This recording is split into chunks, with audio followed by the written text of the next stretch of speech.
Story time Telugu.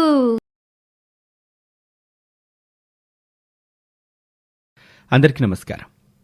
ఉమ్మడి కుటుంబం 6వ భాగం. ఒకరోజు ఉదయం హరి పొలానికి బయలుదేరుతూ ఉండగా మీనాక్షి వచ్చి ఇలా అంటుంది. ఈరోజు పక్కూర్లోని మా బంధువుల పెళ్లికి వెళ్ళాలి. సాయంత్రం పొలం నుండి త్వరగా రండి. అలాగే అని పొలానికి వెళ్ళిపోతాడు హరి. అదే రోజు గిరి కూడా వైదేహిని తీసుకుని రైస్ మిల్కి వెళ్తాడు. వెళ్లిన కొద్దిసేపటికే గిరికి బయటికి వెళ్లే పని పడ్డంతో వైదేహితో ఇలా అంటాడు. చూడు వైదేహి, నాకు అర్జెంటుగా బయటికెళ్లే పని పడింది. జస్ట్ అరగంటలో మళ్లీ తిరిగొచ్చేస్తాను. నువ్విక్కడే ఉండు అని చెప్పి బయటికి వెళ్తాడు గిరి. అదే సమయంలో ఎరువులు కొనటానికి డబ్బులు అవసరం పడ్డంతో పొలం నుండి హరి కూడా రైస్ మిల్ దగ్గరికి వెళ్తాడు. అక్కడే ఉన్న వైదేహి హరిని చూసి, ఏంటి బావగారు ఇలా వచ్చారు? నువ్వేంటమ్మా ఇక్కడున్నావు? మన గిరి ఎక్కడా? అది ఒకసారి రైస్ మిల్ చూద్దామని మీ తమ్ముడు గారితో కలిసి వచ్చాను బావగారు. తీరా వచ్చాక ఆయనకి ఏదో పని పడిందని బయటికి వెళ్లారు. ఓ అలాగా. ఏమీ లేదమ్మా, ఎరువులు కొనటానికి డబ్బులు కావాలి. గిరిని అడిగి తీసుకెళ్దామని వచ్చాను. ఓ అలాగా బావగారు. కానీ ఎవరొచ్చినా నాకు తెలియకుండా డబ్బులు ఇవ్వొద్దని ఆయన చెప్పి వెళ్లారు. పర్వాలేదులేమ్మా, నాకిస్తే వాడేమనుకోలే. ఓ 10,000 తీసుకురా. అయ్యో బావగారు, బీరువాకి తాళం వేసుంది. అది ఎక్కడ పెట్టారో ఆయన్ని అడగడం మర్చిపోయాను. సర్లేమ్మా, తర్వాత వస్తాను. ఉండండి బావగారు, మీరు ఒట్టి చేతులతో వెళ్ళడమేంటి? ఒక్క నిమిషం, తాళం ఎక్కడైనా ఉందేమో చూస్తాను అని చెప్పి అక్కడే ఉన్న టేబుల్ ర్యాక్ నుండి తాళం తెచ్చి బీరువా నుండి డబ్బు తీసి ఇస్తుంది. అవి తీసుకుని హరి వెళ్ళిపోతాడు. కొద్దిసేపటికి గిరి వస్తాడు. తనతో పాటు తెచ్చిన పేపర్స్ని బీరువాలో పెడుతూ డబ్బులు తక్కువగా ఉండటం చూసి వైదేహిని పిలిచి, వైదేహి, గుమాస్తాగారేమైనా నిన్నడిగి డబ్బులు కాని తీసుకెళ్లారా? బీరువాలో డబ్బులు తక్కువ ఉన్నాయి. లేదండి, డబ్బులు కావాలని ఇందాక మీ అన్నయ్య వచ్చారు. మీ అనుమతి లేకుండా ఎవరికైనా ఇస్తే మీరేమంటారనని మీరొచ్చే వరకు ఉండమని రిక్వెస్ట్ చేశాను. అందుకు మీ అన్నయ్య ఏమన్నాడో తెలుసా? ఏమన్నాడు? నువ్వెవరి నాకు చెప్పడానికి? అయినా వాడొచ్చే వరకు నేను ఆగాలా?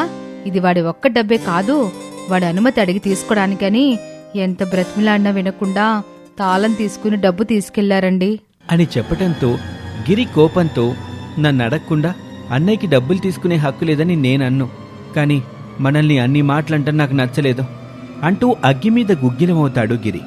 ఆవేశపడి మళ్ళీ ఈ విషయం మీ అన్నయ్యని అడిగి గొడవ చేయకండి. ఆయన ఇంత రాద్ధాంతం చేస్తే అడగొద్దంటావేంటి నువ్వు? ఎందుకంటే చిన్న కోడలు ఇలా ఇంట్లో అడుగు పెట్టగానే అన్నదమ్ముల మధ్య గొడవలు పెట్టిందని నలుగురు నన్ను ఆడిపోసుకుంటారు కాబట్టి. సర్లే, అడగను. ఇక ఆ రోజు సాయంత్రం హరి మీనాక్షి కలిసి మీనాక్షి బంధువుల పెళ్లికి వెళ్తారు. పెళ్లిలో హరికి ఎవరో తెలిసిన వాళ్ళు కనిపిస్తే మాట్లాడుతూ ఉంటాడు. మరోపక్క మీనాక్షి, అనసూయ, స్వప్న కలిసి భోజనాలు చేస్తూ మాట్లాడుకుంటూ ఉంటారు. ఏంటే మీనాక్షి, ఇంకా ఎన్నాళ్ళ పడుతుంది నువ్వు వేరు కాపురం పెట్టడానికి?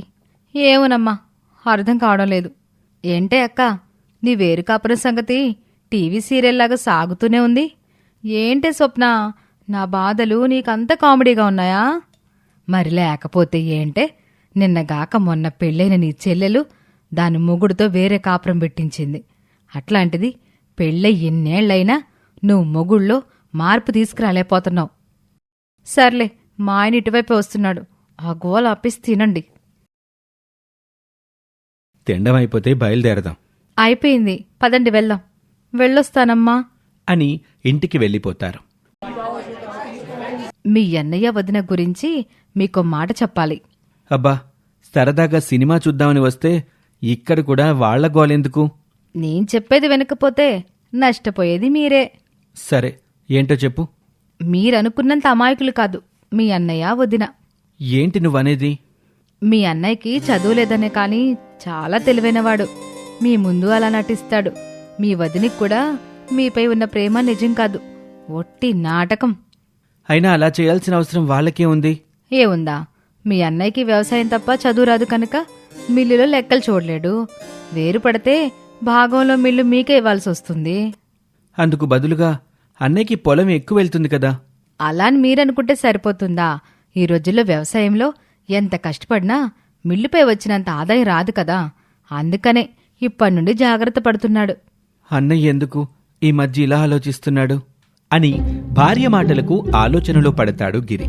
అది గమనించి తన ప్లాన్ సక్సెస్ అవ్వబోతుందని సంతోషంతో వైదేహి, మీ వదిన మాత్రం తక్కువ ఏంటి? మిమ్మల్ని మచ్చిక చేసుకునే దానిలో భాగమే. మీకు పెళ్లి కాకముందు పిలిచి మరీ భోజనం పెట్టడాలు, మిమ్మల్ని బాగా చూసుకోవడాలు. ఇందులో ఇంత కుట్ర దాగుందా? ఇంకా చాలా ఉంది. మీకు తెలియకుండా మీ అన్న వదిన డబ్బులు కూడా దాచిపెట్టుకుంటున్నారు తెలుసా? నిజమా? కూలి వాళ్ళకివ్వాలి, ఎరువులు కొనాలని ప్రతిసారి మీ దగ్గర డబ్బులు తీసుకోవడం, అందులో కొంత వెనకేయడం. అన్నయ్య అంటే ఓకే, మరి వదిన ఎలా డబ్బు దాయగలదు? ఏముంది, ఇంట్లో అన్ని పనులు పెద్ద కోళ్ల దగ్గరుండి చూసుకుంటుంది కదా అని ఇంట్లో ఖర్చులకని కొంత డబ్బు నెలనెలా అత్తయ్య గారు మీ వదిన చేతిలో పెడుతుంది. అందులో కొంత ఖర్చు చేసి మిగతా దావిడగారు దాచి పెట్టుకుంటుంది. అయితే ఇప్పుడు ఏం చేద్దాం? ఏముంది, ఆస్తిలో మనకి రావలసిన వాటా తీసేసుకొని వేరు కాపురం పెడదాం. మా నాన్న అందుకు ఒప్పుకోడు వైదేహి, పైగా చాలా బాధపడతాడు. అలా అయితే నా దగ్గర ఇంకో ఉపాయం ఉందండి. ఏంటో చెప్పు. మనం కూడా మిల్లుపై వచ్చే డబ్బులో ప్రతి నెల కొంత డబ్బులు మీ వాళ్ళకి తెలియకుండా సైడ్ చేయాలి. అలా చేస్తే వాళ్ళకి అనుమానం వస్తుంది కదా. ఎందుకు వస్తుంది, ఎలా వస్తుంది? మిల్లు లెక్కలు చూసేది మీరే కదా. అయినా అలా చేయడం కరెక్టేనా? మీ అన్న వదిన చేస్తే లేదు కానీ మనం చేస్తే తప్ప. ఇందుకు కూడా మీరు ఒప్పుకోకపోతే నేను మా పుట్టింటికి వెళ్ళిపోతాను. సరే, అలాగే చేద్దాంలే. అప్పటి నుండి భార్య చెప్పినట్టు తండ్రికి అన్నయ్యకి తెలియకుండా డబ్బు దాస్తూ ఉంటాడు గిరి. రోజులు గడుస్తూ ఉంటాయి. ఒకరోజు వైదేహి రైస్ మిల్కి వెళ్తున్న గిరితో ఇలా అంటుంది. ఏవండి, నాకేంటో ఈరోజు నీరసంగా ఉంది. కళ్ళు తిరుగుతున్నట్టు అనిపిస్తుంది. ఏదైనా టాబ్లెట్ తీసుకొచ్చి ఇచ్చి వెళ్ళండి. సరే, ఇప్పుడే తీసుకొస్తాను. టాబ్లెట్ వేసుకుని విశ్రాంతి తీసుకో అని చెప్పి టాబ్లెట్ తీసుకొచ్చి ఇచ్చి వెళ్ళిపోతాడు గిరి. గిరి మిల్లికెళ్లేసరికి తన కోసం ఎదురుచూస్తున్న హరి అక్కడే ఉంటాడు. ఏంటిలా వచ్చావు? మళ్ళీ డబ్బులేమైనా కావాలా? లేదురా, డబ్బు కోసం రాలేదు. కాసేపు నీతో మాట్లాడిపోదామని వచ్చాను. ఏం మాట్లాడాలి? మనం పెళ్ళిళ్ళు చేసుకున్నాక ఇంతకు ముందులాగా కలిసి మాట్లాడుకొని చాలా రోజులైంది కదరా తమ్ముడు. అప్పటికే భార్య చెప్పిన మాటల వల్ల అన్న మీద పీకల్లోతు కోపంతో ఉండటంతో గిరి, అలా సరదాగా కూర్చొని కబుర్లు చెప్పుకునే తీరిక ఇప్పుడు నాకు లేదు, చాలా పనుంది. ఒరే తమ్ముడు, అలా కోప్పడకురా. ఈ మధ్యకాలంలో మన మధ్య దూరం బాగా పెరిగిందిరా. మనం ఇంతకు ముందులాగా సరదాగా కబుర్లు చెప్పుకోవటం బొత్తిగా మానేశాం. ఎప్పుడూ అలాగే ఉండటం ఎలా కుదురుతుంది? అప్పుడంటే ఒంటరి వాళ్ళం, కానీ ఇప్పుడు అలా కాదు కదా. ఇద్దరికీ భార్యలున్నారు. ఒకరికొకరం ఎదురుపడితే శత్రువులాగా తలొంచుకొని వెళ్ళిపోతున్నావు. నేను మాట్లాడాలని ప్రయత్నించినా నువ్వు పట్టించుకోకుండా పోతున్నావు. దానివల్ల మనసుకి చాలా బాధగా అనిపిస్తుంది. చేసిందంత చేసి ఇప్పుడు మనసుకి బాధగా ఉందంటే ఉపయోగమేముంది? నేనేం చేశానురా తమ్ముడు? ఏం చేశావా? ఏం చేశావో చేసిన నీకు తెలుసు, పడిన నాకు తెలుసు. ఇంక దాని గురించి మళ్ళీ డిస్కషన్ ఎందుకులే. ఒరే తమ్ముడు, మన మధ్యున్న ఈ మనస్పర్ధలు పోవాలంటే మళ్ళీ మనం ఇదివరకట్లా మనం మాట్లాడుకోవాలిరా. కుదరదు. పనుందని చెప్పాను కదా, ఎందుకు విసిగిస్తావు? అవి ఎప్పుడూ ఉండే పనిలేరా తమ్ముడు, తర్వాత చూసుకోవచ్చులే. నీలాగా కూలి వాళ్ళని పొలంలో పెట్టి చెట్టు కింద పడుకోవటం లాంటిది కాదు నా పని. నాకు బోల్డని పనులున్నాయి. ఆ మాట హరికి చాలా బాధని కలిగిస్తుంది. మారు మాట్లాడకుండా అక్కడి నుండి వెళ్ళిపోతాడు. ఒకరోజు రచ్చబండ దగ్గర రాఘవయ్య తన తోటి వాళ్లతో కూర్చుని కబుర్లు చెప్పుకుంటూ ఉంటాడు. రాఘవయ్య పక్కన కూర్చున్న సుందరయ్య ఇలా అంటాడు. రాఘవయ్య, ఎంతైనా నువ్వు గ్రేట్ అయ్యా. పెళ్ళై ఇన్నాళ్ళైనా కొడుకుల్ని వేరు కాపురానికి బోనీయకుండా అందరూ ఉమ్మడిగానే ఉంటున్నారు. ఆ గొప్పతనం నాది కాదు, నా కొడుకులు కోడళ్ళది. కూతుళ్ళలాంటి కోడళ్ళు దొరికారు నాకు. నా కొడుకులు కూడా నా మాటకి ఎదురు చెప్పరు. చిన్నప్పట్నుండి ఉమ్మడి కుటుంబం గొప్పతనం గురించి చెప్తూ విలువలతో పెంచాను వాళ్ళని అని రాఘవయ్య అనగానే ఆ పక్కనే ఉన్న చలపతి, అంటే ఏంటి రాఘవయ్య, మేం మాత్రం మా పిల్లల్ని నీలా పెంచలేదనా నీ ఉద్దేశం? అక్కడికి నువ్వు ఒక్కడవే గొప్ప తండ్రివి అన్నట్టు. అలా తప్పుగా అర్థం చేసుకుంటావు ఎందుకు చలపతి? నేనట్టా అన్నానా? నేరుగా అనకపోయినా అర్థం అదేగా. అయినా ఈ ఉమ్మడి కుటుంబం ఆనందం ఎన్నాళ్ళులే. ఏదో ఒకరోజు ఆ కోడలు కూడా తిరగబడతారు. అలా ఇంకెవరి విషయంలో అయినా జరుగుతుందేమో గాని నా కోడళ్ళ విషయంలో మాత్రం ఎప్పటికీ జరగదు.